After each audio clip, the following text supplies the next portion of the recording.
लंबे इंतजार के बाद बीर बहियार गांव में जो आप सुदूर सिर्फ खाली फिटिंग टार देख रहे हैं, इसके ठीक पीछे आपको ग्रामीण वो जायजा दिखाने के लिए लाए हैं कि ठीक इसके पीछे एक बड़ा सा जोरिया है और उसी जोरिया के बीचों बीच होते हुए छोटे छोटे बच्चों को अपना स्कूल जाना पड़ता है। वहाँ पर पुल नहीं है, पुलिया नहीं है, लेकिन लंबे समय बाद इस गांव में भारतीय जनता पार्टी के वरिष्ठ नेता डॉक्टर प्रकाश सिंह भी यहाँ पहुँचे हुए हैं और एक उम्मीद की किरण लेकर यहाँ पर आए हैं। ये जो आप ठीक नीचे बिजली के खंभे देख रहे हैं, कहा जा रहा है कि इनके प्रयास की वजह से ही ग्रामीणों को ये खंभे मिल पाए हैं और अब जल्द उम्मीद जगी है कि बिजली से ये जो बीर बहियार गांव है यह भी जगमग होगा। सर, आप शिक्षक भी हैं, बच्चों को पढ़ाते भी हैं और समाज सेवी भी है। ऐसे में एक प्रयास आपने जरूर किया और वो प्रयास सफल होता दिख रहा है बीर बहियार गांव में।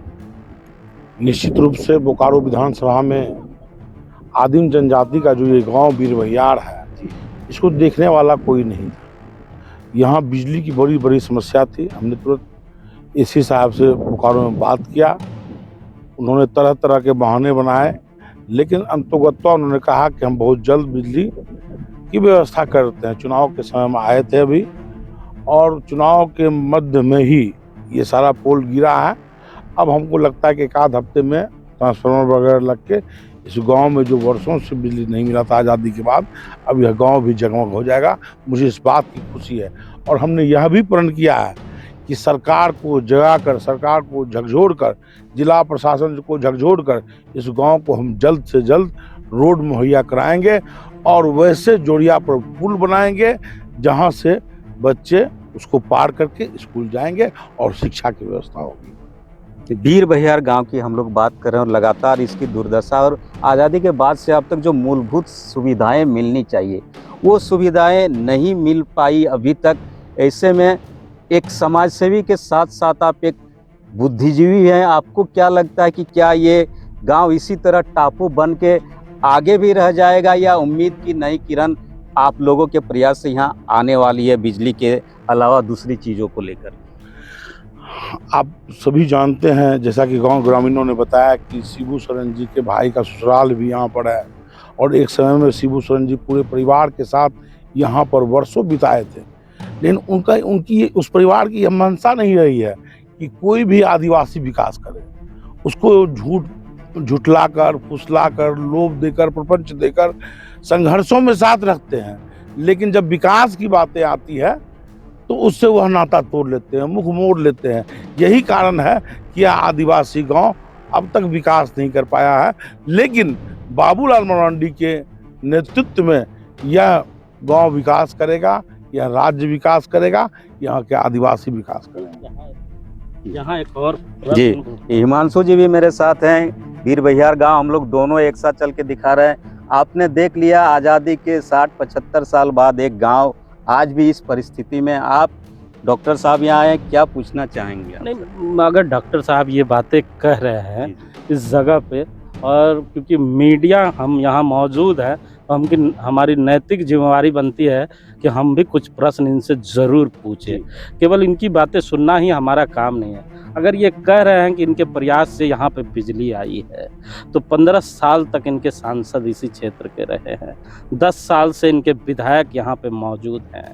तो ये जो नाकामी का सेहरा है, ये सरकार पे बांधने के बजाय इनके सांसद और विधायक पर क्यों नहीं बांधा जाए, ये सवाल हम इनसे जानना चाहते हैं। बिल्कुल सर, ये सवाल सही हिमांशु जी ने कहा है। आप एक बात चीज़ों को समझिए, ये जो गांव है बीर बहियार और बगल में जिलिंग टांड़ जो है, यह शिबू सोरेन जी के परिवार का गांव कहलाता है। जब भी भारतीय जनता पार्टी के विधायक या सांसद कोई पहल करने की दिशा में कदम उठाते हैं, आप जान लीजिए कि यहाँ भारतीय जनता पार्टी के भी लोग आए थे, सर्वे हुआ था, सब कुछ हुआ था, लेकिन जेएमएम के लोग ऐसी गंदी राजनीति यहाँ करते हैं कि आपस में ही बात उलझ जाती है और इनका विकास नहीं हो पाता है। इस बार हमने प्रण लिया कि चाहे जितनी भी उलझने आए, सारे उलझनों को पार करते हुए इस गांव में बिजली व्यवस्था बहाल होगी, रोड बनेगा, पुल बनेगा, चाहे इसके लिए हमको जो करना पड़े। मुझे प्रधानमंत्री तक के दरवाजे पर अगर सफर करना पड़े तो मैं वहां तक भी सफर करूंगा और इस बात को मैं उठाऊंगा। यहाँ बड़ा मज़ेदार बात आज डॉक्टर प्रकाश ने कहा है, क्योंकि आज तीसरी बार नरेंद्र मोदी शपथ ग्रहण लेने जा रहे हैं। तो राजा साहब का राज तिलक शाम को होगा, लेकिन सेनापति घोषणा कर रहे हैं कि इस गांव में सड़क और बिजली लाएंगे। तो आज राज तिलक के दिन अगर झूठ बोलेंगे तो आने वाले 3 महीने के बाद इसी विधानसभा का राज तिलक होने वाला है, और भारतीय जनता पार्टी जिसे दुल्हा बनाकर भेजेगी उसका राज तिलक इन्हीं जनता को करना है। अगर 3 महीने में बिजली नहीं आती है, सड़क का काम शुरू नहीं होता है या चर्चाएं शुरू नहीं होती है, तो फिर जब चुनाव में वोट मांगने आएंगे, जो भी प्रत्याशी होगा, चाहे प्रकाश जी हो, चाहे ब्रिंची जी हो, चाहे कोई भी हो, जो लोग इस गांव में वोट मांगने आएंगे, तो ये जो प्रजा है ये सुन रही है, ये सवाल पूछेगी। जरा ये याद दिला दीजिए डॉक्टर साहब को। जी बिल्कुल सर, चुनौती रहेगी। शर्मा जी, चुनाव के बीच में ही हम ढुल्लू जी के लिए यहाँ वोट मांगने आए थे और तभी बात उठी थी यहाँ बिजली की। हमने कहा था कि वोट से पहले, मतलब प्रत्याशी घोषणा के बाद, हमने इनको वादा किया था कि वोट से पहले आपकी बिजली की व्यवस्था हम करा देंगे।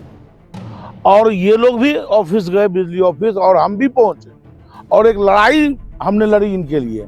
और उसी बीच सारा पोल गिरा और भी तार वगैरह भी कुछ आया है।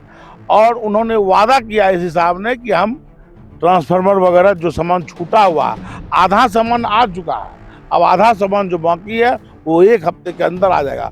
और फिर हम कह के जा रहे हैं कि हम पूरी लड़ाई इनकी लड़ेंगे और चुनाव से, विधानसभा चुनाव से पहले ही हम प्रयास करेंगे कि इनका रोड और पुल पुलिया बन जाए।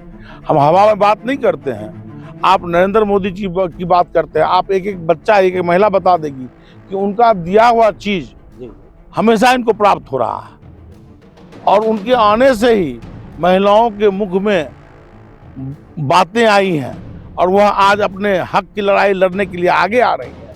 आदिवासी लोग मोदी जी पर विश्वास कर रहे हैं, लेकिन कुछ जो जेएमएम के गंदे विचार के लोग हैं जो लड़ाने का, उलझाने का प्रयास कर रहे हैं, वो धीरे धीरे खत्म हो रहा है। रास्ता साफ हो रहा है, अंधेरा छटेगा, उजाला होगा। तो ये है डॉक्टर प्रकाश, इनका साफ साफ कहना है कि अंधेरा छटेगा, उजाला आएगा। और ये जो वीर बहियार गांव है, इसका भी आज़ादी के बाद अब तक भले ही इसका उत्थान नहीं हो पाया हो, लेकिन आने वाले कुछ महीनों में इस गांव का भी उत्थान होगा और यहाँ के लोग भी बेहतर भविष्य के साथ, तरक्की के साथ इस देश के कदम से कदम मिलाकर आगे चल